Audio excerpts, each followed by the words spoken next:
Hello everyone, आज हम start करेंगे डाइजेस्टिव सिस्टम। तो डाइजेस्टिव सिस्टम क्या होता है? एक ऐसा सिस्टम जहाँ पे आपका फूड एब्जॉर्ब होता है और बाद में एक्सक्रीट आउट हो जाता है बॉडी से।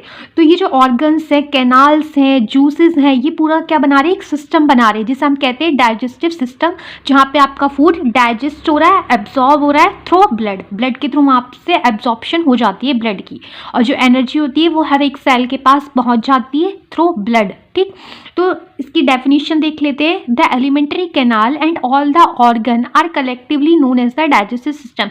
जो आपकी एलिमेंट्री कैनाल है और जो ऑर्गन है, ये पूरा क्या बना रहे हैं? ये एक डाइजेस्टिव सिस्टम बना रहे हैं। तो देखो, एक डायग्राम की हेल्प से समझते हैं। तो देखो, ये आपका माउथ है और ये आपका एक ईसोफेगस है जिसे हम फूड पाइप कहते हैं। ये पूरी एक एलिमेंट्री कैनाल यहाँ से स्टार्ट हो जाती है। कहाँ से? हमारी ईसोफेगस या फिर फूड पाइप से। यहाँ से फूड आता है, देन हमारा ये स्टोमच में जाता है। स्टोमच के बाद small intestine, then large intestine. ये स्मॉल इंटेस्टाइन है और ये वाली लार्ज इंटेस्टाइन है। ये लार्ज इंटेस्टाइन और रेक्टम और एनस के थ्रू हमारी बॉडी से एक्सक्रीट हो जाता है। तो ये जो आपकी कैनाल आ रही है, ये पहले oesophagus, stomach, small intestine, large intestine, rectum और एनस, इस पूरे को हम क्या कहते हैं? एलिमेंट्री कैनाल कहते हैं। तो कई बार क्वेश्चन यहाँ से भी आ सकता है, व्हाट इज एलिमेंट्री कैनाल, क्योंकि छोटी छोटी चीज़ें हैं, आपको पता होनी चाहिए। और इसमें ऑर्गन्स कौन से होते हैं? जैसे लीवर, गॉल ब्लैडर, ये क्या करते हैं? पैनक्रियाज, स्प्लीन, ये सब क्या करते हैं? आपकी डाइजेशन में हेल्प करते हैं।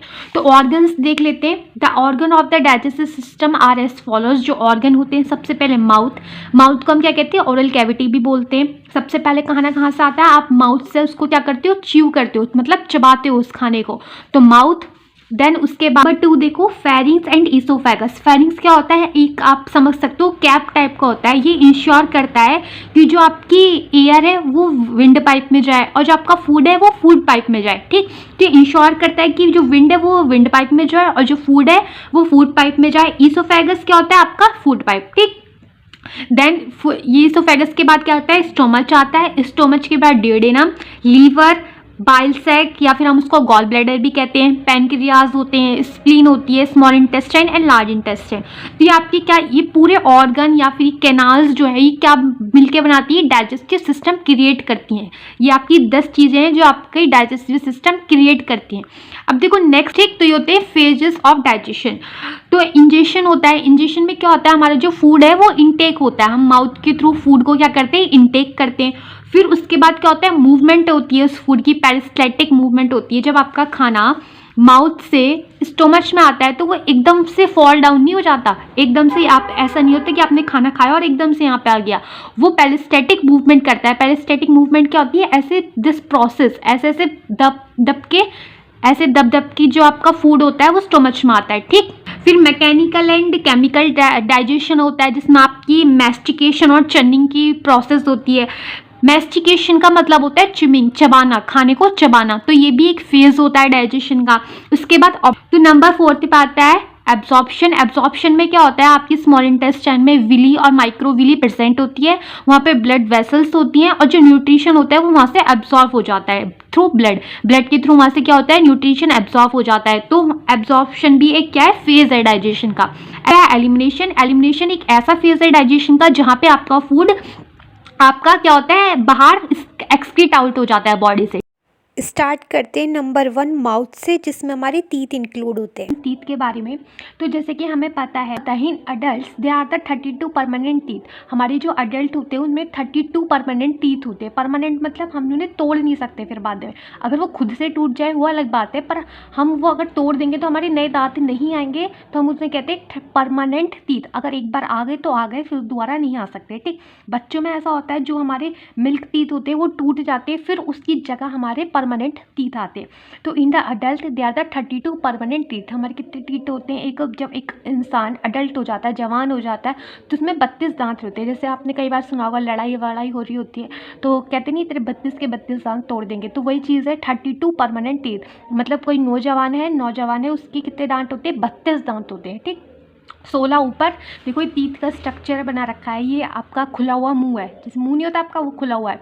तो 16 दांत ऊपर और 16 दांत नीचे। तो एक अडल्ट में 32 परमानेंट टीथ होते हैं।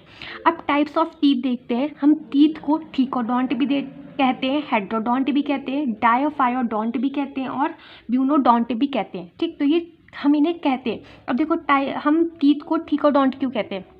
थीकोडोंट हम इसलिए कहते हैं, embedded in the socket of jawbone, जो हमारे दांत होते हैं ना, ये जो हमारे दांत होते हैं, जो दांत का नीचे का हिस्सा है वो हमारे जो जो हमारा जवाड़ा होता है उसमें धंसे हुए होते हैं, उसमें अंदर तक फंसे हुए होते हैं, इसलिए हम उन्हें कहते हैं थीकोडोंट। तो थीकोडोंट का आपका मतलब समझ में आ गया कि हम टीथ को थीकोडोंट क्यों कहते हैं, क्योंकि वो अंदर तक जमे हुए होते हैं। अब देखो थीकोडोंट की एक बार डेफिनेशन देख लो, the arrangement in which the base of the tooth, ऐसी अरेंजमेंट जो हमारा दांत का जो नीचे का हिस्सा है is completely enclosed a deep, वो पूरा नीचे तक और बंद रहता है सॉकेट ऑफ द बोन, और जो हमारी हड्डी होती है उसमें पूरा धंसा हुआ होता है, पूरा नीचे तक घुसा हुआ होता है हमारा दांत, तो इसलिए हम उसे थीकोडोंट भी कहते हैं। ठीक, अब नेक्स्ट देखते हो थीकोडोंट तो हमने देख लिया। अब नेक्स्ट देखते हैं हेट्रोडोंट।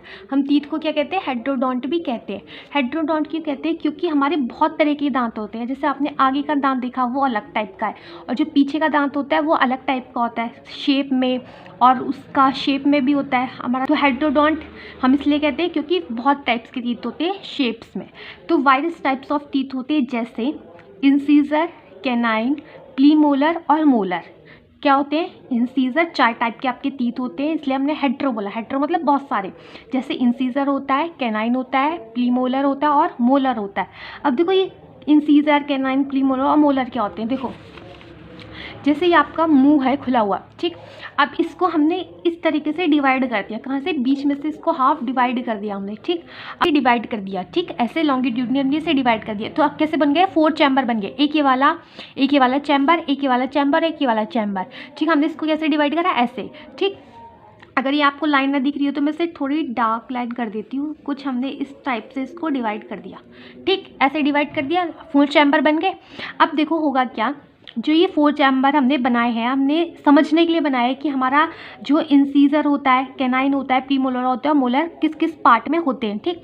तो जो सबसे पहले ये 2 दांत होते हैं हम इन्हें बोलते हैं इंसीजर। क्या बोलते हैं? इंसीजर।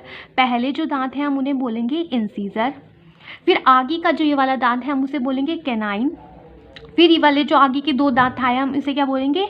प्रीमोलर। क्या बोलेंगे? प्रीमोलर। और फिर ये 3 दांत बच्चे इसे हम बोलेंगे मोलर। क्या बोलेंगे? मोलर। पे हमने लिख दिया मोलर, आगे के 2 दांत ये प्रीमोलर, एक कैनाइन और 2 इंसीजर। ऐसे यहाँ पे भी होगा, यहाँ पे भी 2 दांत क्या होंगे आपके? जैसे यहाँ पे सेम, यहाँ पे जैसे एग्जैक्ट, जैसे यहाँ पे लिखा है ना एग्जैक्ट, यहाँ पे भी और यहाँ पे भी, ठीक, समझ में आ गई? जैसे यहाँ पे 2 क्या थे? इंसीजर थे, ऐसे यहाँ पे क्या होंगे? 2 इंसीजर। फिर उसके बाद क्या था? एक कैनाइन था, एक कैनाइन। फिर उसके बाद यहाँ पे क्या था? 2 प्रीमोलर थे, तो यहाँ पे भी 2 प्रीमोलर। फिर यहाँ पे क्या थे? 3 मोलर थे, तो यहाँ पे भी 3 मोलर दांत, ठीक, समझ में आ गई? अब ये क्या हो गए? काउंट करो, जैसे कितने हो गए? इंसीजर कितने हुए आपके? 2। कैनाइन कितना हुआ? 1। फिर ये कौन सा हो गया? ये कैनाइन हो गया। प्रीमोलर कितने थे आपके? प्रीमोलर हो गए 2। फिर मोलर कितने हो गए आपके? 3, ठीक। ऐसे यहाँ पे और ऐसे यहाँ पे और ऐसे यहाँ पे, ठीक। आगे बात समझ में? ऐसे ऊपर और नीचे का कोई डिफरेंस नहीं है, जैसे ऊपर है वैसे एग्जैक्ट नीचे, ठीक। और ये जो आपकी ये है ना, ये टॉन्सिल्स है, ये पैलेटाइन टॉन्सिल्स है। इसके बाद जो लेक्चर आएगा वो टंग का आएगा, आपकी जीभ का, तो उसमें पूरा मैं समझाऊंगी कि पैलेटाइन टॉन्सिल्स, एप्सिलिपी सब समझाएंगे, ठीक। तो अभी के लिए हमने समझ लिया कि इंसीजर, कैनाइन, प्रीमोलर और मोलर कितने होते हैं, ठीक। अब हम इसकी जो कैलकुलेशन है ना वो अभी थोड़ी देर बात करेंगे। आपने अपनी ये समझ लिया ना कि इंसीजर, कैनाइन, प्रीमोलर और मोलर क्या होते हैं। तो ये वाले जो आपके अरेंजमेंट है ये आपका हेट्रोडोंट है, इसलिए हम इसे हेट्रोडोंट भी कहते हैं। टीथ को हम क्या कहते हैं? हेट्रोडोंट, मतलब बहुत सारे, क्योंकि इसमें इंसीजर भी होता है, कैनाइन भी होता है, प्रीमोलर भी होता है, मोलर भी होता है।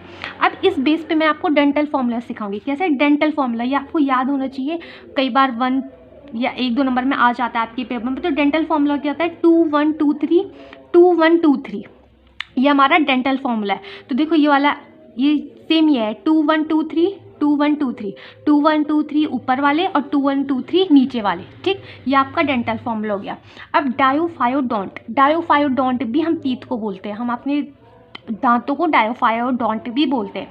तो डायोफायोडोंट का क्या मतलब है? जो हमारे दांत हैं वो 2 प्रकार के होते हैं, 2 टाइप्स के होते हैं। नंबर 1 मिल्क टीथ और नंबर 2 परमानेंट टीथ। जब हमारे मिल्क टीथ टूटते हैं तो हमारे कौन से आ जाते हैं? परमानेंट टीथ आ जाते हैं। तो जो मिल्क टीथ होते हैं वो बच्चों में होते हैं और जो परमानेंट टीथ होते हैं वो किस में होते हैं? अडल्ट्स में होते हैं। तो हम मिल्क टीथ को हम क्या कह सकते हैं, प्राइमरी डेंटिशियन या फिर चाइल्ड टीथ भी हम इसको कहते हैं। और परमानेंट टीथ को हम सेकेंडरी डेंटिशियन या फिर अडल्ट टीथ भी कहते हैं। ठीक, तो ये तो जो मैंने आपको बताया है ये पूरा सिस्टम की 1, 2 इंसीजर, 1 कैनाइन, 2 प्रीमोलर और 3 मोलर, ये आपका पूरा अडल्ट का है। ठीक, ये किसकी बात हो रही है यहाँ पे, अडल्ट की बात हो रही है। ये किसकी बात हो रही है यहाँ पे, अडल्ट की। अभी हम बच्चों की बात नहीं कर रहे हैं, पूरा अडल्ट है जिसमें हमें 32 जो दांत है वो अपने कैलकुलेट करने हैं। अब हम बात करते हैं अपनी प्राइमरी डेंटिशियन की, चाइल्ड वाली। तो सबसे पहले प्राइमरी डेंटिशियन को मिल्क टीथ भी कहते हैं, मैंने बताया मिल्क टीथ भी कहते हैं, डेसिक्वस टीथ या फिर टेम्प्रोरी टीथ भी कहते हैं। डेसिक्वस मतलब 2 बार आने वाले दांत, पहले मिल्क टीथ आएंगे फिर परमानेंट टीथ आएंगे। टेम्प्रोरी मतलब एक बार हट के दोबारा भी आ जाते हैं, तो टेम्परेरी हो गई, कुछ टाइम के लिए मिल्क टीथ होते हैं, फिर उसके बाद तो परमानेंट आ जाते हैं। रिप्लेसिंग टीथ मतलब एक बार हट के दोबारा आ जाते हैं, एक बार पहले मिल्क टीथ आएंगे फिर वो हटे जाएंगे, फिर उसकी जगह कौन सा आएंगे, परमानेंट टीथ आएंगे। और देखो प्रेजेंट क्या क्या होता है, जो आपकी मैं बता रही थी ना, ये तो पूरा अडल्ट का हुआ। बच्चों में क्या होता है, जो आपकी इंसीजर होते हैं ना आगे वाले, ये दोनों होते हैं। जैसे आप लगा लो जो बेबी है, वो जो बच्चा है वो 10 या 12 साल का है, 10 या 12 साल का है, उसकी बात हो रही है। ठीक, यहाँ पे चाइल्ड की उसकी बात हो रही है। तो जो इंसीजर होते हैं वो 2 के 2 होते हैं, या आगे की जो इंसीजर है 2 के 2 होंगे। कैनाइन जो होगा यहाँ पे 1 था, अडल्ट में भी 1 था, तो इसमें भी बच्चों में भी 1 ही होगा। पर जो प्रीमोलर होते हैं, ये जो प्रीमोलर है ना 2, ये बच्चों में नहीं होते, ये 0 होते हैं।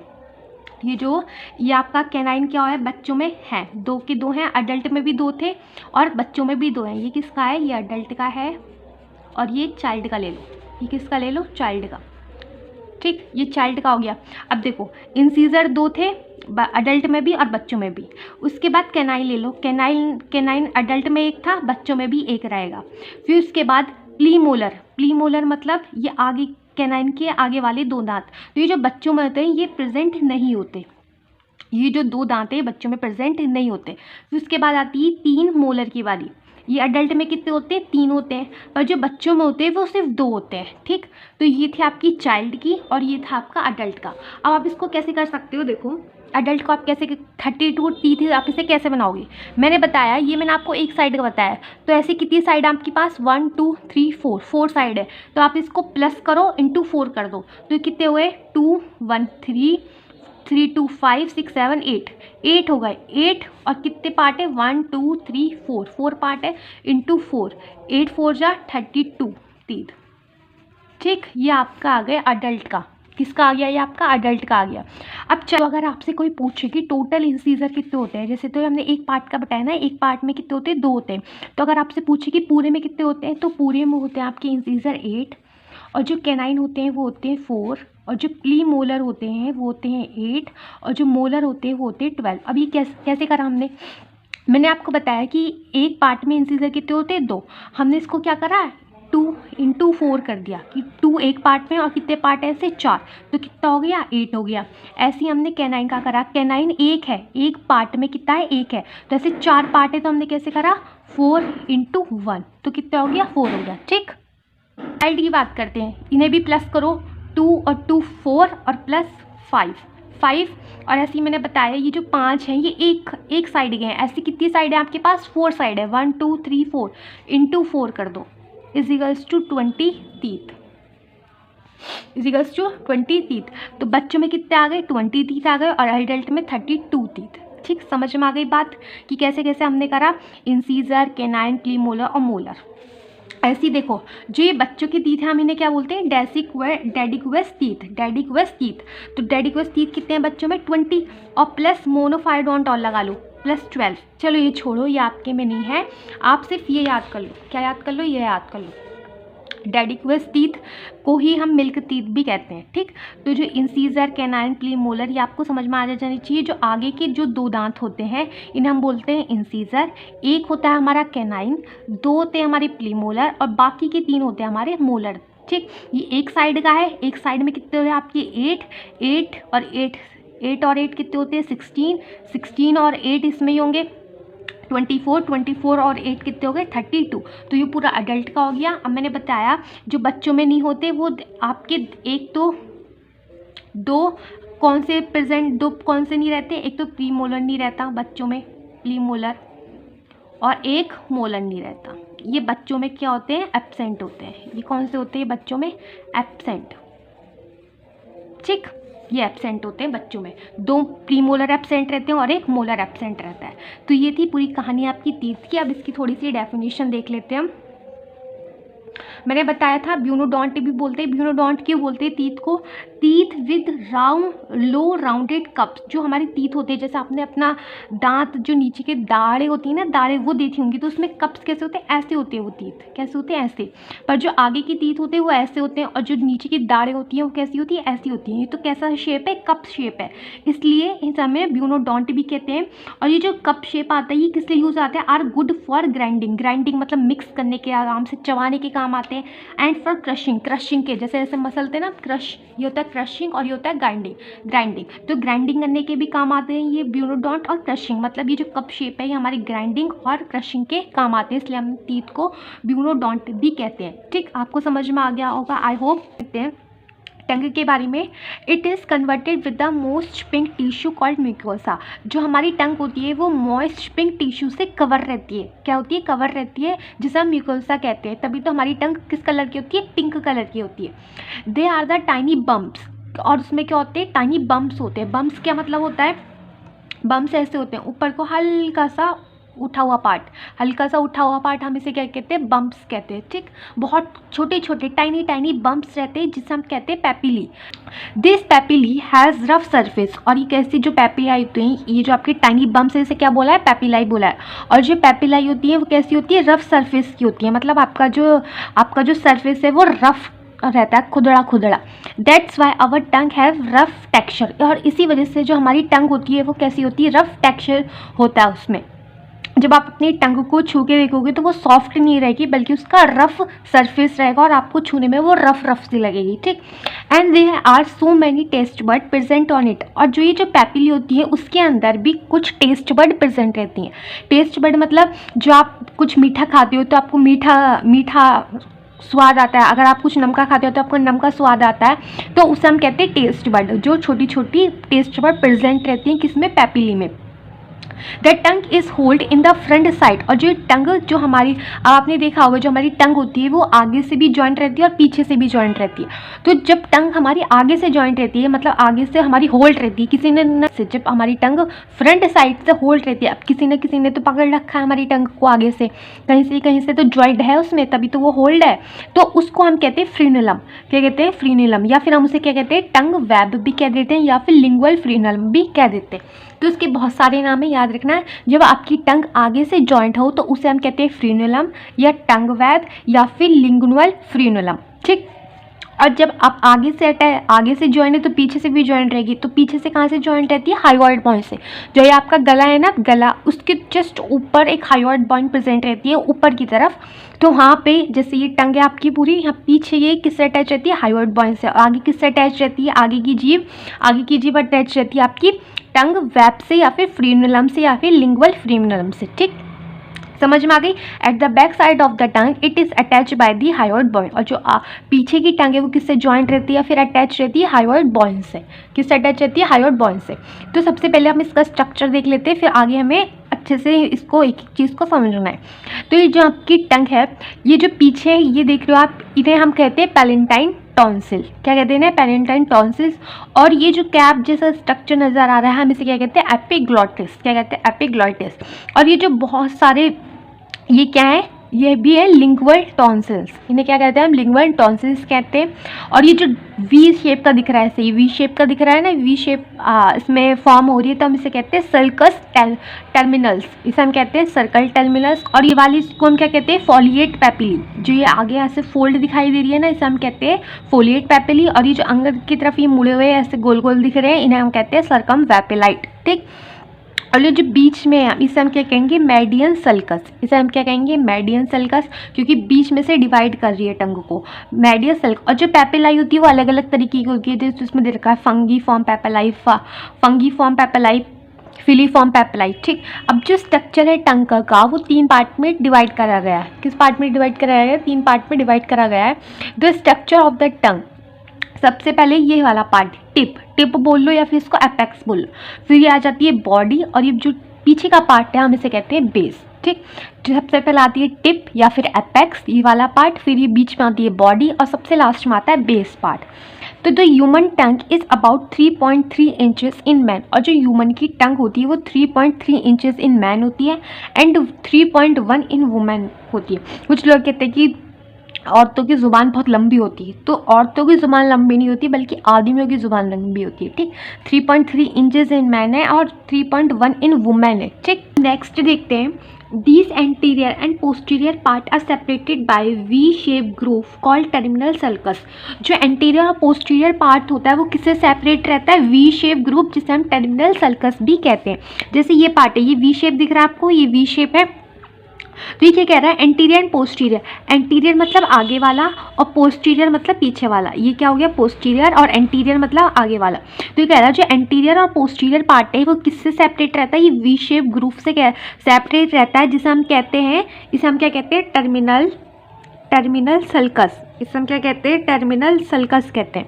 जब हमारा एंटीरियर और पोस्टीरियर पार्ट किससे सेपरेट रहता है? V shape group. इसे क्या बोला है? वी शेप ग्रुप, और इसका जिसे हम कहते हैं वी शेप ग्रुप से सेपरेट रहता है, that is called terminal sulcus. ये जो वी शेप है इसे हम क्या कहेंगे? Terminal sulcus. और ये एंटीरियर पार्ट है और ये पोस्टीरियर पार्ट है। एंटीरियर मतलब आगे वाला और पोस्टीरियर मतलब पीछे वाला।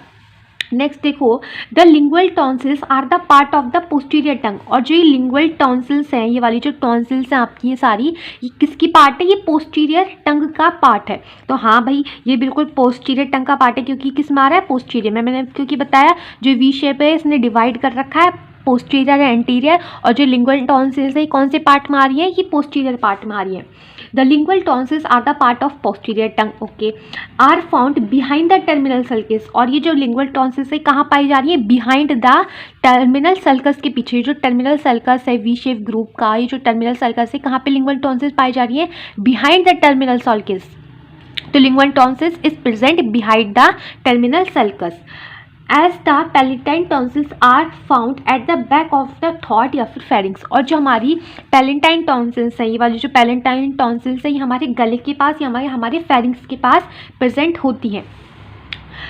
100 of papillae cover the superior surface of the tongue body. और जो हमारी पैपिली होती है, 100 ऑफ पैपिली, वो किसने कवर कर रखी होती है? सुपीरियर। सुपीरियर मतलब भी आगे क्या है, या फिर सुपीरियर जो हमारी टंग है उसने पूरी बॉडी को कवर कर रखा है। टंग की बॉडी को कवर कर रखा है किसने? पैपिलाई ने। 100 ऑफ पैपिलाई ने कवर कर रखा हमारी टंग को। Most of the taste bud are located on the papillae. और जो टेस्ट बर्ड होती हैं वो किस पे बेसिकली मोस्ट सबसे ज़्यादा किस पे अटैच रहती है? पैपिली पे। पैपिली क्या होता है? जो है bump like structure, tiny bump like structure से हम पैपिली कहते हैं। और जो ये पैपिली होती है ये कहाँ प्रेजेंट होती हैं आपकी? वो पैपिली पे प्रेजेंट रहती हैं। और पैपिली क्या से होता है? Tiny bumps like structure. Tiny bumps like को हम पैपिली कहते हैं। और जो टेस्ट बर्ड होती है वो पैपिली पे ही प्रेजेंट होती है। पैपिली की छोटी छोटी टाइनी बम्प्स इन्हें पैपिली कहते हैं।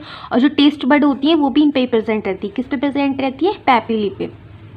ठीक, these taste bud are found in the mucosa of epiglottis pharynx. और जो ये टेस्ट बर्ड है कहीं कहीं पे म्यूकोसा ऑफ एपिग्लॉटिस में भी पाई जाती है एंड ईसोफेगस में भी पाई जाती है। प्रॉक्सिमल ईसोफेगस मतलब सपोज कि आपका ईसोफेगस यहाँ से स्टार्ट हो रहा है और ये प्रॉक्सिमल पार्ट मतलब स्टार्टिंग वाला जो पार्ट है यहाँ पे भी आपकी कुछ पैपिलाई प्रेजेंट होती हैं। ठीक, अब देखते हैं टाइप्स ऑफ पैपिलाई। किस किस टाइप्स की पैपिलाई होती हैं? एक तरह की पैपिलाई नहीं होती। कई बार आपने देखा होगा जो आपके टाइनी बम्प्स होते हैं ये इस सेम कलर के थोड़ी ना होते हैं, ना कलर के होते हैं ना शेप के होते हैं। कुछ कुछ ऐसे होते हैं जो पीछे की तरफ होते हैं और जो आगे की तरफ होते हैं बहुत टाइनी टाइनी छोटे छोटे होते हैं। कुछ वाइट कलर के होते हैं, कुछ येलो कलर के होते हैं। अगर येलो कलर के हैं तो इसका मतलब आप अपनी जीभ अच्छे से साफ़ नहीं करते हो।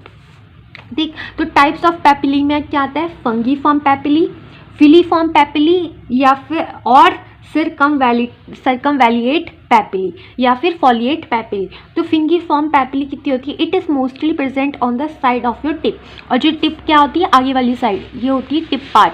तो ये टिप पे बहुत सारी फंगीफॉर्म पैपिली प्रेजेंट होती हैं। It is approx contain 1600 test bud. और जो फंगीफॉर्म पैपिली होती हैं उसमें कितनी टेस्ट बर्ड प्रेजेंट रहती है? 1600 टेस्ट बर्ड प्रेजेंट रहती हैं। और जो फंगी फॉर्म पैपिली है, ये 2 बार मिस्टेक गलती से लिखा गया है, तो आप इसे एक बार कट कर लेना। ये भी फंगी फॉर्म है और ये भी फंगी फॉर्म है, ये गलती से 2 बार लिखा गया था, ठीक। फंगी फॉर्म के बाद दूसरी है filiform papillae. Filiform papillae does not contain taste bud. ये कई बार 1 मार्क्स क्वेश्चन में पूछ लेता है, जो फिलीफॉर्म पैपिली होती है क्या उसमें टेस्ट बड होती है, तो आंसर है नो, उसमें कोई टेस्ट बड प्रेजेंट नहीं होती। नेक्स्ट है सर्कमवेलेट पैपिली। क्या है? Circumvallate papillae. They are large papillae as compare to other papillae. जो सर्कमवेलेट पैपिली है उसमें बहुत ज़्यादा पैपिली है as compare to other papillae. It is approx 250 taste bud present on it. और एक पैपिली में कितनी होती है? 250 टेस्ट बर्ड प्रेजेंट रहती है। किसमें? सर्कमवेलेट पैपिली में। नेक्स्ट आता है आपका फोलिएट पैपिली। फोलिएट पैपिली जो मतलब आपकी जीभ की, फोलिएट पैपिली कौन सी थी? जो आपके जीभ में ये वाली जो पैपिली थी, ठीक। Present back portion of the टंग, बहुत पीछे जाके टंग में है। 20 फेलिएट present in the tongue. 20 फेलिएट papillae आपकी प्रेजेंट होती है तो टंग में आपकी। ये जो होंगी ये कितनी होंगी? 20 होंगी। 20 foliate papillae contain several thousand of taste bud. और ये जो 20 है बस पर बहुत सारी सेवरल थाउजेंड टेस्ट बर्ड इसमें प्रेजेंट होती है। फेलिएट पैपिली क्या होती है? ये वाली। और ये पैपिली है। अभी इस पैपिली में हमारी 20 है। फेलिएट पैपिली कितनी है? 20। और इस 20 में कितनी टेस्ट बर्ड है? 1000 से भी बहुत सारी हमारी टेस्ट बर्ड प्रेजेंट रहती हैं। अब देखो टेस्ट बर्ड, टेस्ट हमें कहाँ? हमारी जीभ में होता है। तो कैसे कैसे हमें, जो हमें स्वीट होता है वो अगर आप आगे की तरफ रखोगे तो स्वीटनेस यहाँ से आती है, ठीक। सॉल्टी यहाँ से होगा, सोर यहाँ से होगा, बिटरपन सबसे लास्ट में जाके होगा, खट्टापन। सोर यहाँ से टेस्ट आएगा और जो सॉल्टी का टेस्ट होगा वो यहाँ से आएगा। तो ये कुछ आपकी प्रेजेंटेशन है जो आपकी टेस्ट बर्ड प्रेजेंट रहते हैं यहाँ पे। जो मोस्टली टेस्ट बर्ड प्रेजेंट रहती हैं स्वीट की, तो वो यहाँ पे एपेक्स के पोजीशन पे प्रेजेंट रहती हैं, टिप पे कह सकते हैं। और यहाँ पे सॉल्टी की पैपिलाई प्रेजेंट रहती है, यहाँ पे सोर, यहाँ पे बिटर, यहाँ पे सोर और यहाँ पे सॉल्टी, ठीक।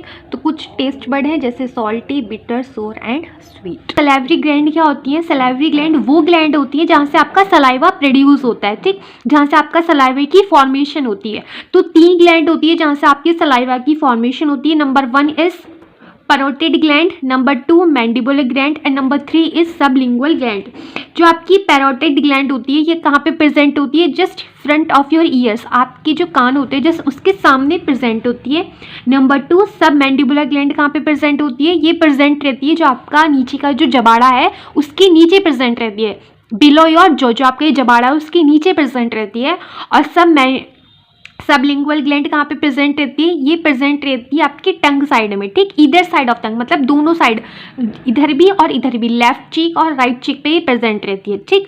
तो ये 3 ग्लैंड है जहाँ से आपका सलाइवा प्रोड्यूस होता है, ठीक। अब सलाइवा बन गया, अब इसका काम क्या है सलाइवा का? हमारे माउथ में, बेसिकली सलाइवा कहाँ पे प्रेजेंट होता है? हमारे माउथ में। तो जो सलाइवा का वर्क है वो क्या है? डाइजेशन करना है। जैसे हम कोई खाना खाते हैं तो उसका डाइजेशन करना है। जब सलाइवा मिक्स होता है हमारे खाने के साथ तो वो क्या करता है? डाइजेशन में हेल्प करता है। कैसे? क्योंकि उसके अंदर एक एंजाइम होता है, एंजाइम प्रेजेंट होता है जिसे हम कहते हैं सलाइवली अमाइलेज। सलाइवली अमाइलेज क्या करता है? आपके स्टार्च को शुगर में कन्वर्ट कर देता है। क्या करता है? हमारे स्टार्च को शुगर में कन्वर्ट कर देता है। तो याद रखना सलाइवा 3 ग्लैंड से प्रोड्यूस होता है। सलाइवे का वर्क है आपका डाइजेशन में हेल्प करना, क्योंकि सलाइवा में एक एंजाइम प्रेजेंट होता है जिसे हम कहते हैं सलाइवली अमाइलेज। सलाइवली अमाइलेज क्या करता है? आपकी जो स्टार्च है उसको आपको किस में कन्वर्ट कर देता है? शुगर में कन्वर्ट कर देता है, ठीक। ये यहाँ पे लिखा है saliva has the enzyme called salivary amylase. This salivary amylase help to convert the starch into sugar form. हम पढ़ेंगे स्टोमच की एनाटॉमी एंड फिजियोलॉजी। एनाटॉमी मतलब स्ट्रक्चर एंड फिजियोलॉजी मतलब फंक्शंस। तो जो स्ट्रक्चर होता है स्टोमच का वो बहुत सिंपल सा होता है, उसमें ज़्यादा कुछ नहीं होता। तो जो स्टोमच होता है जो ऊपर की साइड से जो आपका जॉइंट रहता है स्टोमच, वो किससे जॉइंट रहता है? इसोफेगस से। इसोफेगस मतलब फूड पाइप से कनेक्टेड रहता है स्टोमच में। और जो स्टोमच नीचे से कनेक्ट रहता है ये वाला जो पार्ट है इसको हम कहते हैं ड्यूडेनम। जो आपका ये सी शेप बन रहा है इसको हम कहते हैं सी शेप। जो सी शेप बन रहा है इसे हम कहते हैं ड्यूडेनम। ऊपर इसोफेगस और ये पूरा द स्टोमच। अब जो स्टोमच है ये फर्दर आपका 3 पार्ट में डिवाइडेड है। पहला फंडस, बॉडी और पाइलोरिक एंट्रम। जो फंडस होता है, देखो structure of stomach divided into 3 parts. पहला फंडस, बॉडी और पाइलोरिस। ठीक, फंडस ऊपर वाला पार्ट होता है, बॉडी मिडिल का पार्ट होता है, पाइलोरिक एंट्रम क्या होता है, सबसे लास्ट वाला पार्ट, और ये स्फिंक्टर से आगे और बॉडी से स्फिंक्टर और बॉडी के बीच में प्रेजेंट रहता है, क्या, पाइलोरिक एंट्रम। तो फंडस देखते हैं, fundus is the upper part of the stomach. और फंडस क्या होता है, अपर पार्ट होता है हमारे स्टोमच का। Body middle and the largest part of the stomach. और ये जो बॉडी होती है क्या कौन सी होती है, मिडल होती है और सबसे बड़ा पार्ट होता है स्टोमच का। ठीक, ये वाला जो बॉडी पार्ट है सबसे मिडल का होता है, मिडल में है क्योंकि फंडस और पाइलोरिक एंट्रम के बीच में, इसलिए मिडल में है। और लार्जेस्ट मतलब सबसे बड़ा पार्ट होता है। ठीक, पाइलोरिस मतलब जो नीचे का है, ये वाला क्या है, पाइलोरिक कह दो या पाइलोरिस कह दो, बात एक ही है। ठीक, तो जो पाइलोरिक होता है ये लोअर पार्ट होता है हमारे स्टोमच का, which is continuous with the duodenum. और ये जो पाइलोरिक है कंटिन्यूस बिल्कुल सीधा चला जाता है और आगे ये डुओडेनम में कन्वर्ट हो जाता है। And it's distal end pyloric sphincter. और ये जो नीचे डिस्टल मतलब नीचे की तरफ, यहाँ पे क्या होता है, ये जो गोल गोल है ये क्या है, यहाँ पे पाइलोरिक स्फिंक्टर है। स्फिंक्टर मतलब आप समझ सकते हो एक दीवार जो सेपरेट कर रही है डुओडेनम और पाइलोरिस को। ठीक, जो स्फिंक्टर मतलब आपकी एक दीवार जो किसको सेपरेट कर रही है, डुओडेनम और opening between the stomach and the duodenum. अब मैंने वो जो बताया था जो आपका स्फिंक्टर है ये किससे सेपरेट करता है, ओपनिंग करता है डुओडेनम और हमारे स्टोमच की। अब नेक्स्ट है कार्डिक स्फिंक्टर और पाइलोरिक स्फिंक्टर। दो स्फिंक्टर प्रेजेंट होते हैं हमारे, कहाँ पे, देखो दो स्फिंक्टर प्रेजेंट होते हैं। एक तो होता है इसोफेगस और स्टोमच के बीच में, एक होता है हमारे स्टोमच और डुओडेनम के बीच में। जो कार्डियक स्फिंक्टर होता है वो कहाँ पे प्रेजेंट होता है, दिस स्फिंक्टर, कार्डियक स्फिंक्टर जो होता है this sphincter is present between the oesophagus and stomach, मतलब यहाँ पे प्रेजेंट रहेगा ये। ठीक, और जो आपका पाइलोरिक स्फिंक्टर है वो कहाँ पे प्रेजेंट रहता है, present between the stomach and duodenum, यहाँ पे प्रेजेंट रहता है। बेसिकली स्फिंक्टर जो होता है वो आपकी बैक फ्लो को रोकता है, आपका खाना बैक ना चला जाए, पीछे रिवर्स ना चला जाए, इसलिए ये स्फिंक्टर लगाए जाते हैं। ठीक, लगाई जाती नहीं, नेचुरल हैं ये।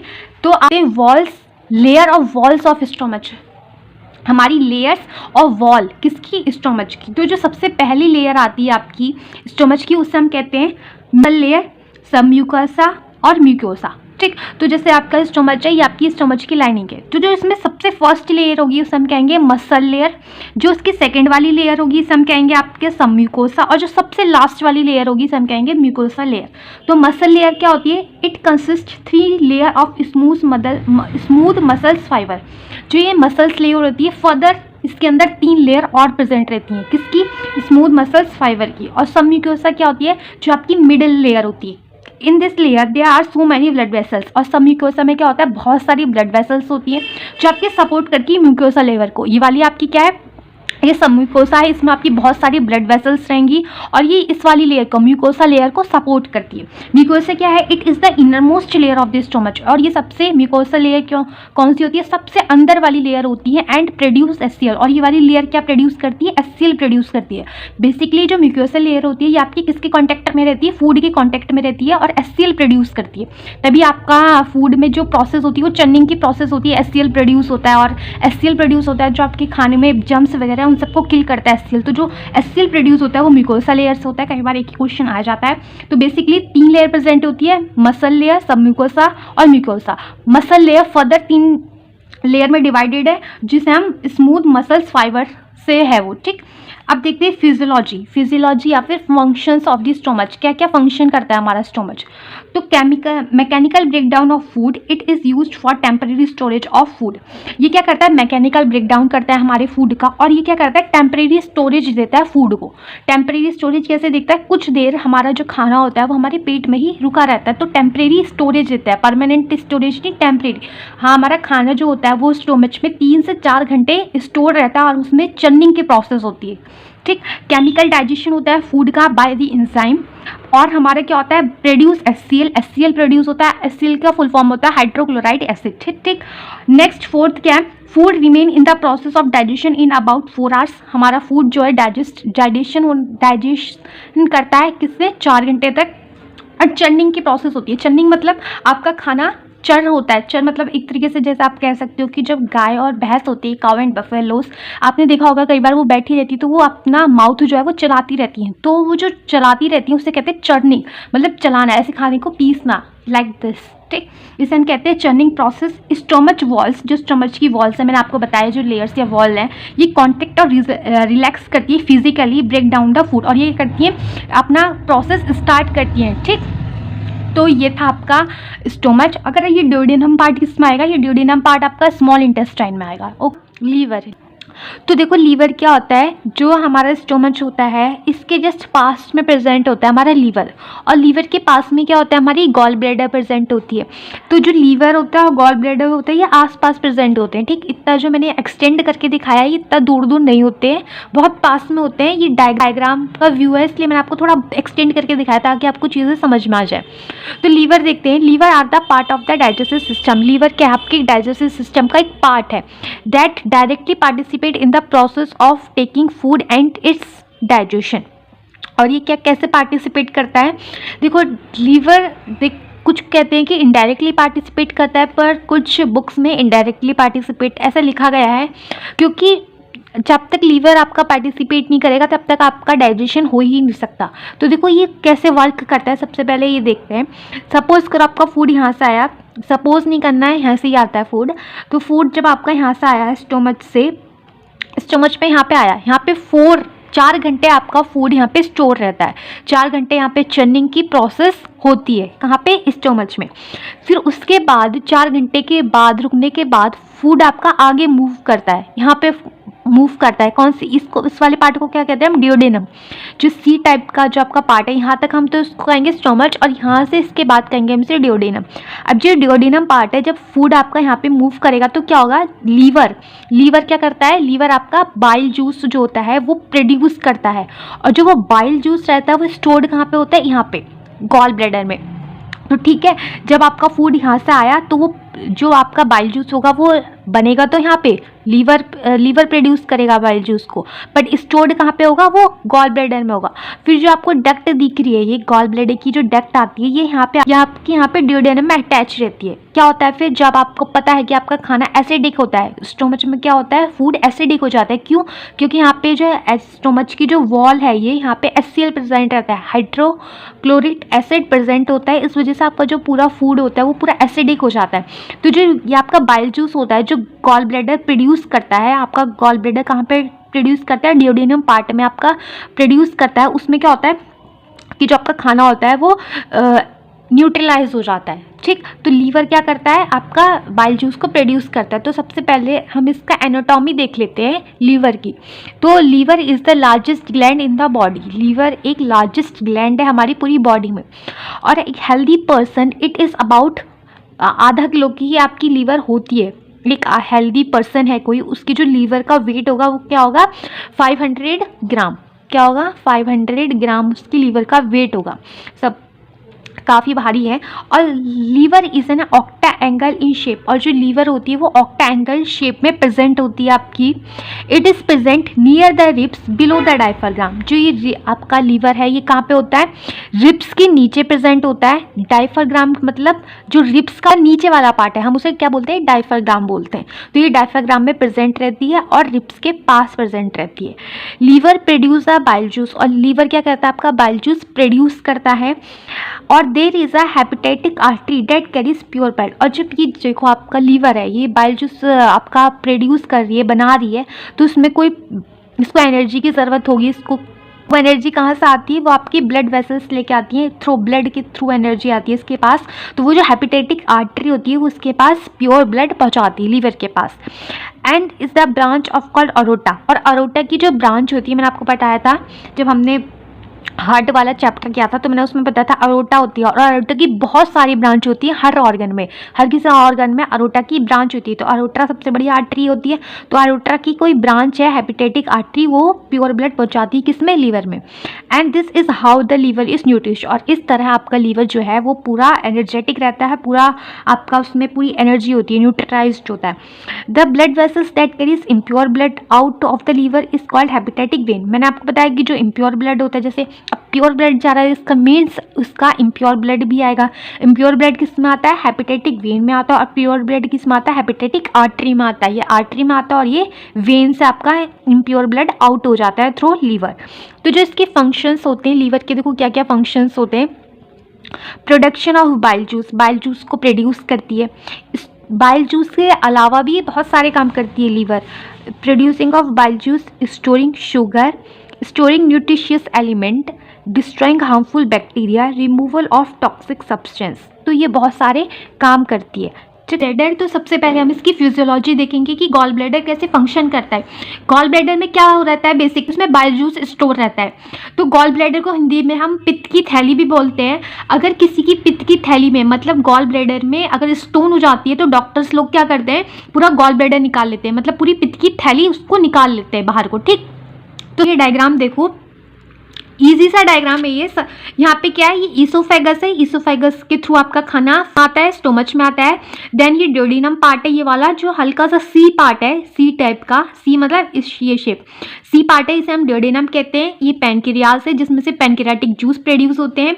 ये लीवर है जिसमें बाइल जूस का फॉर्मेशन होता है। और ये क्या है, गॉल ब्लैडर मतलब पित्त की थैली, जहाँ पे जब लीवर आपका क्या करता है, तब बाइल जूस प्रोड्यूस करता है, फॉर्मेशन करता है, तो वो जो बाइल जूस होता है वो यहाँ पे आके स्टोर हो जाता है। ठीक, तो देखो होता क्या है, खाना यहाँ से आया, यहाँ से आता है, जब ईसोफेगस के थ्रू खाना यहाँ से आया, स्टोमच में आया। अब मैंने जब आपको स्टोमच पढ़ाया था तो मैंने आपको बताया था स्टोमच में क्या होता है, HCl होता है। HCl मतलब हाइड्रोक्लोराइड एसिड। हाइड्रोक्लोराइड एसिड का नेचर कैसा होता है, एसिडिक होता है, मतलब उसका जो pH है वो 7 से क्या होता है, कम होता है। यहाँ पे एसिडिक खाना होगा। जब खाना यहाँ से आएगा, यहाँ पे हाइड्रोक्लोराइड खाने के साथ मिक्स होगा तो उसमें जो खाने का नेचर है, जो आपका फूड है, उसका नेचर कैसा हो जाएगा, एसिडिक नेचर हो जाएगा। तो क्या एसिडिक हो गया due to the hydrochloride acid. तो जो आपका जो खाने का नेचर कैसा हो गया, एसिडिक हो गया। एसिडिक मतलब जो उसका pH का जो वो है वो 7 से कम हो गया। pH स्केल में 7 नंबर आता है और जो 7 से नीचे हो जाता है वो क्या हो जाता है, एसिडिक हो जाता है। तो यहाँ पे क्या हो, खाना एसिडिक हो गया due to the hydrochloric acid. उसके बाद क्या होगा, खाना यहाँ पे 4 घंटे तक रुकेगा और यहाँ पे किसकी प्रोसेस होगी, चर्निंग की प्रोसेस होगी। तो खाना आपका कैसा हो जाएगा, बिल्कुल पेस्ट टाइप का बन जाएगा। पेस्ट नहीं होता वैसा टाइप का आपका यहाँ से खाना बन जाएगा। यहाँ पे खाना एसिडिक हो चुका है। अब यहाँ पे एक स्फिंक्टर प्रेजेंट रहता है, इस वाले पार्ट में यहाँ पे स्फिंक्टर प्रेजेंट रहता है। अब उसके बाद यहाँ से 4 घंटे रुकने के बाद खाना आगे मूव ऑन करता है और ड्यूडेनम वाले पार्ट में आ जाता है। अब ड्यूडेनम वाले पार्ट में जैसे ही खाना आता है तो गॉल ब्लैडर क्या करता है, यहाँ से अपना बाइल जूस सिक्रीट कर देता है ताकि खाना जो है वो आपका अल्कलाइन मीडियम पे आ जाए। खाना एसिडिक था, अब उसको नॉर्मल भी तो करेंगे। क्यों करेंगे नॉर्मल, क्योंकि जो पैनक्रियाटिक जूस है वो अपने पैनक्रियाज है वो अपना पैनक्रियाटिक जूस वर्क ही नहीं करेगा उस खाने पे। क्यों नहीं करेगा, क्योंकि ये वर्क ही किस पे करता है, अल्कलाइन मीडियम पे करता है, बेसिक नेचर पे करता है। और खाना तो एसिडिक है तो पैनक्रियाटिक जूस रिलीज नहीं करेगा क्योंकि खाना एसिडिक है। जब तक गॉल ब्लैडर उसमें बाइल जूस प्रोड्यूस करेगा उसके बाद खाना बेसिक होगा, उसके बाद जो है आपका पैनक्रियाटिक जूस रिलीज करेगा और तब जाके उसमें जो एंजाइम है वो वर्क करेंगे और खाने को आगे डाइजेस्ट करेंगे। तो यही फंक्शन होता है गॉल ब्लैडर का।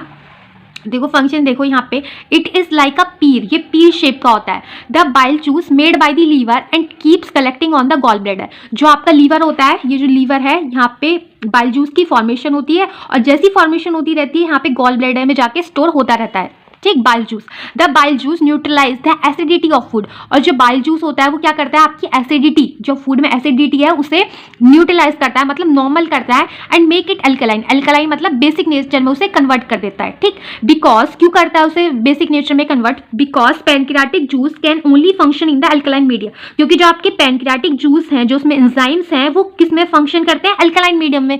अल्कलाइन मीडियम में ही वर्क करते हैं। जब तक खाना एसिडिक रहेगा तो पैनक्रियाटिक जूस उस फूड पे वर्क नहीं करेंगे तो आगे डाइजेशन नहीं होगा। ठीक, तो bile juice does not contain any enzyme. Bile juice जो होता है उसमें कोई एंजाइम नहीं होता, बल्कि जो पैनक्रियाटिक जूस होते हैं उसमें एंजाइम्स होते हैं बहुत सारे, पर बाइल जूस में कोई एंजाइम नहीं होता। And bile juice is green in colour, और बाइल जूस किस कलर का होता है, ग्रीन कलर का होता है। एंड लिक्विड फॉर्म होती है। फंक्शन क्या होता है बाइल जूस का, देखो functions of bile juice. Bile juice के क्या फंक्शन होते हैं, this juice separate urea and uric acid from protein. और ये जूस क्या करता है, यूरिया और यूरिक एसिड को सेपरेट करता है, किसमें से, प्रोटीन में से। And the substance are remove from the body, और बाद में ये जो सब्सटेंस है ये बॉडी से रिमूव हो जाते हैं। बेसिकली यूरिक एसिड सबसे ज्यादा आपकी अरहर की दाल में पाया जाता है। ठीक, it make the food absorbable, और ये फूड को क्या करता है, एब्जॉर्बल बनाता है और थिक करता है आपके ब्लड को। क्यों?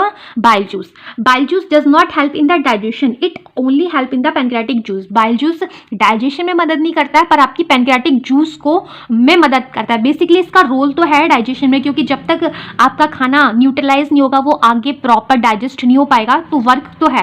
पैनक्रियास, तो पैनक्रियास जो होते हैं वो पैनक्रियाटिक जूस की फॉर्मेशन करते हैं। तो this gland is located just behind the stomach, और ये जो ग्लैंड होती है कहाँ पे प्रेजेंट होती है, हमारे स्टोमच के पीछे प्रेजेंट होती है। And it extend from the duodenum, और ड्यूोडेनम से अटैच रहती है। एंड स्प्लीन, ड्यूोडेनम आगे की साइड ये ड्यूोडेनम से अटैच रहती है और पीछे की साइड स्प्लीन से अटैच रहती है। It opens into the duodenum, duodenum में जाके जो पैनक्रियाज है वो पैनक्रियाटिक जूस जब रिलीज करते हैं तो वो कहाँ पे रिलीज करते हैं, ड्यूोडेनम पार्ट में रिलीज करते हैं। And left remains attach to the spleen, और जो पीछे का पोर्शन है, हमारी जो पीछे का अटैचमेंट है वो किससे रहती है, स्प्लीन से अटैच रहती है। तो एक बार डायग्राम में देखते हैं।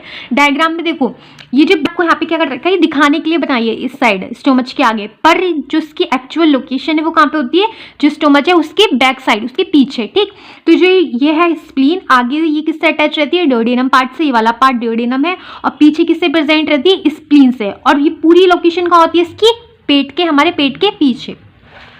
तो जो पैनक्रियाज होते हैं वो पैनक्रियाटिक जूस रिलीज करते हैं।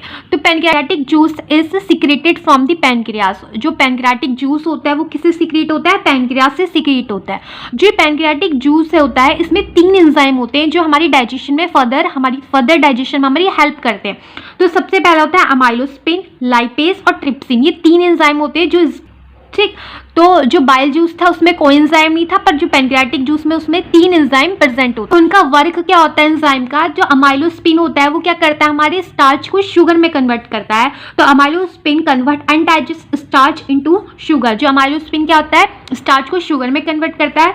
और जो लाइपेज होता है वो फैट को या फिर फैटी एसिड में, जो lipase break down fat into glycerol and fatty acid.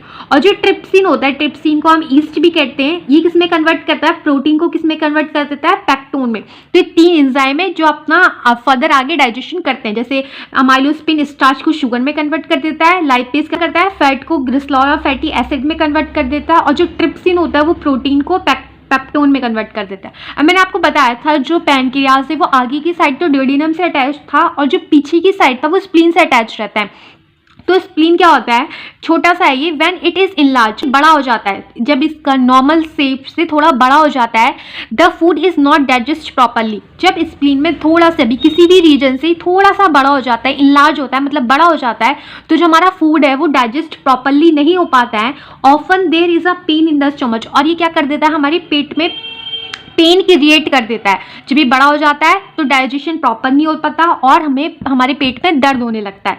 तो जो स्प्लीन है वो किस चीज़ में हेल्प करता है, मेकिंग ब्लड बनाने में हमारी हेल्प करता है, एक्यूमुलेटिंग ब्लड और ब्लड को प्रोटेक्ट करता है। तो ये था आपका पैनक्रियाटिक जूस। इंटेस्टाइन क्या होती है, जो आपके स्टोमच और लार्ज इंटेस्टाइन को आपस में कनेक्ट करके रखती है, उसको हम बोलते हैं स्मॉल इंटेस्टाइन। और ये स्मॉल इसलिए कहते हैं इसको क्योंकि जो इसका डायमीटर होता है स्मॉल इंटेस्टाइन का वो छोटा होता है as compare to large intestine. जब आप इस लार्ज इंटेस्टाइन और स्मॉल इंटेस्टाइन का डायमीटर चेक करोगे तो स्मॉल इंटेस्टाइन का डायमीटर कम होगा as compare to large intestine, इसलिए इसको छोटा बोला जाता है। डायमीटर कम है इसका, इसलिए हम इसको क्या बोलते थे, स्मॉल इंटेस्टाइन। और ये काफ़ी लंबी होती है, 6 to 7 मीटर लॉन्ग होती है। A long narrow tube which extends from stomach to large intestine, एक ऐसी लॉन्ग नैरो ट्यूब है जो आपकी स्टोमच और आपकी लार्ज इंटेस्टाइन को आपस में कनेक्ट कर रही है। देखो ये हमारा स्टोमच है, ये हमारा स्टोमच है और ये हमारी स्मॉल इंटेस्टाइन है। स्टोमच और लार्ज इंटेस्टाइन को क्या कर रही है, आपस में कनेक्ट कर रही है। सबसे पहले स्टोमच के बाद हमारा क्या आता है, स्मॉल इंटेस्टाइन आता है, फिर यहाँ पे ये लार्ज इंटेस्टाइन आती है। तो ये क्या करती है, कनेक्ट करके रखती है। और ये 6 to 7 मीटर लॉन्ग होती है, 6 से 7 मीटर लंबी होती है। Most of the digestion absorption occurs only the small intestine, जो डाइजेशन है वो सबसे ज़्यादा स्मॉल इंटेस्टाइन में होता है। ठीक, अब इसके पार्ट्स देखते हैं स्मॉल इंटेस्टाइन के। इसके पार्ट्स होते हैं, हमने इसको पार्ट्स में डिवाइड कर रखा है। सबसे पहला है ड्यूोडेनम, सेकंड जियोजिनम और नंबर 3 है इलियम। तो देखो ये स्मॉल इंटेस्टाइन है, जो ये वाला पार्ट है, ये वाला पार्ट देख रहे हो आप, ये सी जैसे सी शेप स्ट्रक्चर बनना है, यहाँ पे सी शेप स्ट्रक्चर बनना है ना यहाँ पे, तो हम इसको क्या बोलते हैं, डियोडिनम। नेक्स्ट को हम बोलते हैं जीजिनम, और सबसे एंड वाले पार्ट को हम बोलते हैं, इस वाले डायग्राम में देखो, और सबसे एंड वाले पार्ट को बोलते हैं एलियम, इलियम। ठीक, तो एक एक पार्ट के बारे में हम पढ़ते हैं। पार्ट डियोडिनम, डियोडिनम क्या करता है, they are the so many ducts, यहाँ पे बहुत सारी डक्ट्स होती हैं, जैसे गॉल ब्लैडर की डक्ट जिसमें से बाइल जूस सिक्रीट होता है, गॉल ब्लैडर की डक्ट होती है जहाँ से बाइल जूस सिक्रीट होता है, किसमें, डियोडिनम वाले पार्ट में। एंड पैनक्रियास, एक पैनक्रियाटिक, जहाँ से पैनक्रियाटिक जूस फॉर्म होता है, पैनक्रियास की डक्ट होती है, विच ओपन्स इन द डियोडिनम, वो कहाँ पे ओपन्स होती है, गॉल ब्लैडर की डक्ट, और पैनक्रियास की डक्ट कहाँ पे ओपन होती है, डियोडिनम वाले पार्ट में ओपन होती है। कॉल्ड, उस वाले पार्ट को क्या बोलते हैं हम, हैपोपैनक्रियाटिक एम्पुला, क्या बोलते हैं, हैपोपैनक्रियाटिक एम्पुला। देखो यहाँ पे दो डक्ट आ रही है, एक तो ग्रीन वाली जहाँ से आपका बाइल जूस सिक्रेट होगा, एक ब्राउन वाली जहाँ से आपका पैनक्रियाटिक जूस सिक्रेट होगा। ये दोनों अलग अलग डक्ट है, पर बाद में ही एक ही डक्ट बन जाती है जिसे हम बोलते हैं हैपोपैनक्रियाटिक एम्पुला। अब हैपोपैनक्रियाटिक इंस्फिंक्टर होता है, मैंने आपको बताया, इंस्फिंक्टर मतलब एक दरवाज़ा, आप समझ सकते हो, इंस्फिंक्टर मतलब दरवाज़ा। अगर उस जूस को आप, जो वो बाइल जूस और पैनक्रियाटिक जूस एक डक्ट में इकट्ठा है, अगर जूस को बाहर जाना है तो ये हैपोपैनक्रियाटिक इंस्फिंक्टर क्या होता है, खुल जाता है, ओपन हो जाता है। और अगर जूस को बाहर नहीं जाना, फूड अभी आया नहीं है स्टोमच से, डियोडिनम वाले पार्ट में आया नहीं है, तो ये इंस्फिंक्टर क्या होता है, बंद रहता है। ठीक, तो hepatopancreatic sphincter which helps in the opening and closing of sphincter, ये क्या करता है, खोलने और बंद करने का दरवाजा है। और डियोडिनम में कौन सा सबसे ज़्यादा ऑब्जॉर्प्शन होता है, it's mainly absorb iron, iron का सिंबल क्या होता है, Fe, इसमें सबसे ज़्यादा आयरन का एब्जॉर्प्शन होता है। सेकेंड अब पार्ट है आपका जीजिनम, जीजिनम क्या होता है, it is about 2 metre long, और ये जो जीजिनम वाला पार्ट है ये 2 मीटर लंबा रहता है, और इट मेनली अब्जॉर्व न्यूट्रिशन, और ये क्या अब्जॉर्व करता है, न्यूट्रिशन अब्जॉर्व करता है। बेसिकली पूरे स्मॉल इंटेस्टाइन में आपका वाटर, न्यूट्रिशन, ये सबसे ज़्यादा एब्जॉर्व होते हैं। ठीक, देखो अब लास्ट पार्ट देखते हैं स्मॉल इंटेस्टाइन का, इस लास्ट पार्ट है और थर्ड पार्ट है ये, इसे हम बोलेंगे इलियम। इलियम में क्या होता है, यहाँ पे न्यूट्रिशन और वाटर एब्जॉर्ब होता है फूड में से, ये लास्ट पार्ट है। अब यहाँ से खाना कहाँ मूव ऑन करेगा, लार्ज इंटेस्टाइन में मूव ऑन करेगा। तो यहाँ पे एक ऐसी दीवार है, एक ऐसा दरवाज़ा है, ताकि वो बैक फ्लो ना हो फूड का, वापस से अगर फूड लार्ज इंटेस्टाइन में जाना है तो वो लार्ज इंटेस्टाइन में ही जाए, वापस से स्मॉल इंटेस्टाइन में ना आ जाए, इसलिए वहाँ पे एक दरवाज़ा प्रेजेंट होता है। उस दरवाजे को हम नाम देते हैं इलियोक्सिल, इलियोक्सिल वेव। इलियोक्सिल वेव जो होता है वो आपके ब्लैक फ्लो को प्रिवेंट करता है। तो देखो एक ऐसा दरवाज़ा कहाँ पे प्रेजेंट होता है, ये है आपकी ending of the small intestine, और ये है starting of the large intestine. तो यहाँ पे ये दरवाज़ा प्रेजेंट होता है। ठीक, यहाँ पे ये एंडिंग हो रही है स्मॉल इंटेस्टाइन की, और यहाँ पे स्टार्टिंग हो रही है लार्ज इंटेस्टाइन की, तो यहाँ पे ये दरवाज़ा प्रेजेंट होता है। देखो, this wave is present between the ilium and part of the small intestine, ये वाला, एंड बोलते हैं caecum, first part of the small intestine. ये क्या है, first part of the small intestine, ये एंड पार्ट है स्मॉल इंटेस्टाइन का, ये स्टार्टिंग पॉइंट है लार्ज इंटेस्टाइन का। तो इसके बीच में ये आपकी दीवार प्रेजेंट रहती है। जब खाना आपका स्मॉल इंटेस्टाइन से मूव ऑन करके लार्ज इंटेस्टाइन में जाता है तो बैक फ्लो को प्रिवेंट करती है। ठीक, तो this wave help to prevent flow of food, ये दरवाज़ा, ये दीवार क्या करती है, प्रिवेंट करती है कि खाना वापस ना आ जाए। तो अब कुछ लेयर्स होती है स्मॉल इंटेस्टाइन में, सिर्फ एक लेयर से बनी नहीं होती स्मॉल इंटेस्टाइन, काफ़ी सारी लेयर्स होती हैं। तो सबसे पहली लेयर है पेरिटोटियम, मसल लेयर, सब म्यूकोसल लेयर और म्यूकोसा लेयर। तो पेरिटोटियम पहली लेयर होती है, सबसे बाहर लेयर होती है, आउटर लेयर होती है स्मॉल इंटेस्टाइन की। सेकेंड है muscle layer, it is the second layer of the small intestine. Third है सब mucosal layer, it is the third layer of the small intestine. And number fourth आती है mucosa layer, ये सबसे inner most layer होती है small intestine की, और इस लेयर में आपकी विलाई और माइक्रोविलाई प्रेजेंट होती है। विलाई और माइक्रोविलाई क्या करती हैं, आपकी जो ऑब्जर्प्शन का एरिया उसके सरफेस को इंक्रीज कर देती हैं। जो आपका ऑब्जर्प्शन, जो आपका खाना एब्जॉर्ब हो रहा है उसका सरफेस को क्या कर देती है, इंक्रीज कर देती हैं। तो जो म्यूकोसा लेयर है इसमें क्या प्रेजेंट रहती है, विलाई और माइक्रोविलाई प्रेजेंट रहती है। तो ये यहाँ पे लिखा है, in mucosa they are the villi and microvilli are present. Villi क्या होती है, they are the finger like projection. Finger like projection कैसे होता है, यहाँ पे जैसे आपकी उंगली होती है ना, इस टाइप का, यहाँ पे ऐसे कुछ इस टाइप की प्रोजेक्शन होती है स्मॉल इंटेस्टाइन में, ये विलाई है।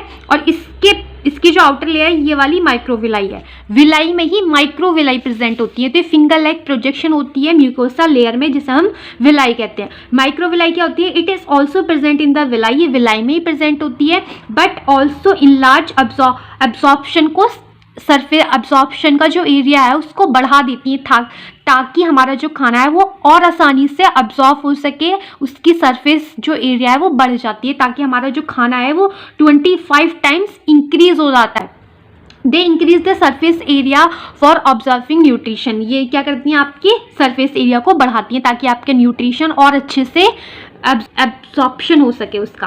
Both villi and microvilli are help in the digestion, दोनों विलाई और माइक्रोविलाई डाइजेशन में मदद करती हैं और एब्जॉर्प्शन में भी मदद करती हैं।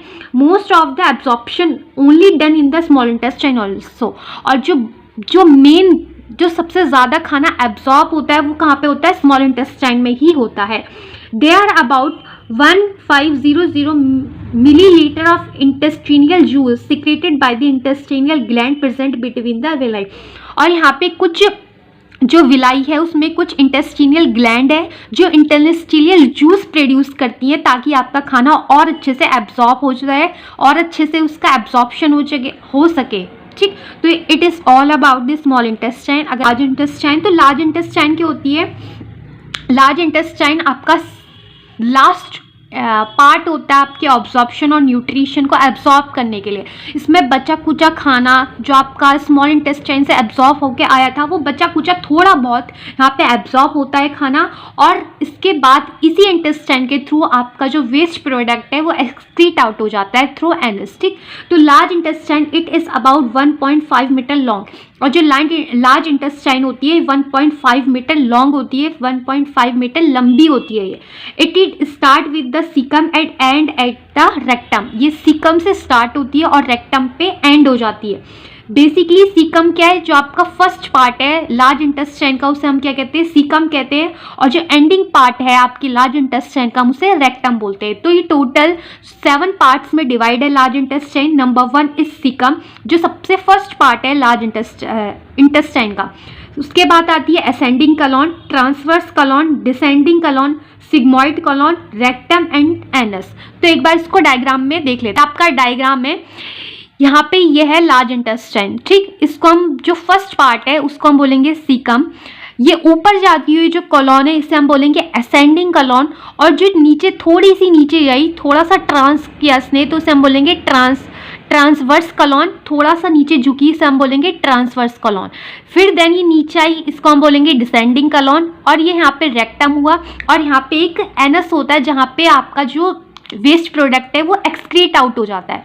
तो ये था आपका डायग्राम, ये इसके पार्ट्स हैं। पहला अपेंडिक्स। अपेंडिक्स बेसिकली कुछ नहीं होता, ये यूजलेस है डाइजेशन में, इसका कोई काम नहीं है डाइजेशन में, ना ही ये कुछ हेल्प करते हैं हमारी डाइजेशन में। तो बेसिकली इट इज़ यूजलेस, ये कोई डाइजेशन में हेल्प नहीं करता। तो फर्स्ट पार्ट हम किसको मानते हैं? सीकम को ही मानते हैं। कि लार्ज इंटेस्टाइन है वो 4 लेयर से बनी हुई होती है। पहला है सिरकोसा, मसल लेयर, सम्यूकोसा और म्यूकोसा। 4 लेयर से आपकी लार्ज इंटेस्टाइन फॉर्म हुई होती है। तो देखो सबसे पहले पढ़ते हैं हम अपना फर्स्ट पार्ट जो हमारी लार्ज इंटेस्टाइन का है वो है सीकम। तो सीकम क्या होती है? इट इज 6 सेंटीमीटर लॉन्ग, ये 6 सेंटीमीटर लॉन्ग होती है। And vermiform appendix tube is connect to the caecum, और ये जो अपेंडिक्स है ये इससे कनेक्ट रहता है। ठीक, वीमी फॉर्म अपेंडिक्स इससे कनेक्ट रहता है सीकम से।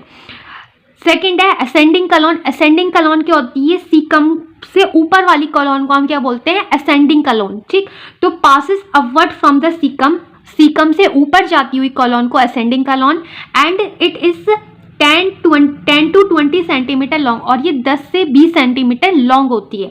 नेक्स्ट है ट्रांसवर्स कॉलम। ट्रांसवर्स कॉलम मतलब जो नीचे झुकी हुई सी कॉलम है इसे हम ट्रांसवर्स कॉलम बोलते हैं। It is located in the front of duodenum, जो हमारा ड्यूडिनम पार्ट था स्टोमच का उसके बिल्कुल सामने प्रेजेंट होती है। And spleen where its curve down toward, और ये थोड़ी सी नीचे झुकी हुई होती है। It curves downward to become a descending colon. अब ये नीचे थोड़ी झुक जाती है ताकि आगे मूव ऑन हो सके डिसेंडिंग कॉलम बनने के लिए। तो नेक्स्ट पार्ट आता है number 4 descending colon. It is about 25 to 30 centimetre at the level of सीलिया क्रिस्ट। ये पेल्विक बोन होती है ये जो आपकी पेल्विक बोन होती है ना नीचे की साइड, वहाँ पे ये प्रेजेंट रहती है। And it is also known as descending colon. इसका सिग्मॉइड कॉलम एस शेप, यहाँ पे ये एस शेप ले रही है एंड 40 सेंटीमीटर लॉन्ग है और कंटिन्यूस हो रही है रेक्टम के साथ। कहाँ पे कंटिन्यूस हो रही है? रेक्टम के साथ। ये सिग्मॉइड जो कॉलम है ये आपकी आगे की तरफ रेक्टम फॉर्म कर रही है। तो 6th जो पार्ट है it is about 13 centimetre long and continues to the anal canal. आगे की तरफ ये फॉर्म हो रही है, मतलब एनस फॉर्म कर रही है। तो 7th पार्ट है एनस, या फिर से हम एनाल कैनाल भी बोल देते हैं। It is about 3.8 centimetre long. ये 3.8 सेंटीमीटर लॉन्ग होता है। It helps in the excretion of waste material. जो आपका बच्चा कुचा लास्ट एंडिंग पार्ट है वहाँ से ये एक्सक्रीट आउट हो जाता है, ठीक। तो जो एनस है वो 2 दरवाजों से कंट्रोल होता है, ठीक। इसमें 2 स्फिंक्टर प्रेजेंट रहते हैं एनस में। तो ये क्या करते हैं, आपकी वेस्ट मटेरियल को थोड़ा होल्ड ऑन करके रखते हैं। ऐसा नहीं है कि हमेशा यहाँ से वेस्ट मटेरियल निकलता रहता है, थोड़ी देर उसको होल्ड करके रखते हैं, होल्ड ऑन करके रखते हैं। तो सबसे पहला आता है इंटरनल स्फिंक्टर। एक इंटरनल स्फिंक्टर होता है, एक एक्सटर्नल स्फिंक्टर होता है। It is control by autonomic nervous system. ये जो इंटरनल स्फिंक्टर होता है ये ऑटोनॉमिक है, आपके बस की कुछ भी बात नहीं है। अगर आप इससे कंट्रोल करना चाहो तो ये आपके हाथ से कंट्रोल होगा ही नहीं, ऑटोनॉमिक है। हमारे ब्रेन से इसका कंट्रोल सिस्टम है, ठीक। हम इस ब्रेन से कंट्रोल होता है, आपके हाथ में कुछ नहीं है। और एक होता है एक्सटर्नल स्फिंक्टर। ये वाला ऐसा स्फिंक्टर है जो हम खुद कंट्रोल कर सकते हैं। This sphincter is control by it is voluntary. मतलब ये हमारे हैंड में कि हम इसको कब रोकना चाहें और कब नहीं रोकना चाहें। वेस्ट आउट स्टूल पास करते हैं तो इट इज़ ऑन, वो हमारे हाथ में रहता है कि हम इस स्फिंक्टर को कब क्लोज करेंगे और कब ओपन करेंगे। तो it is all about anus.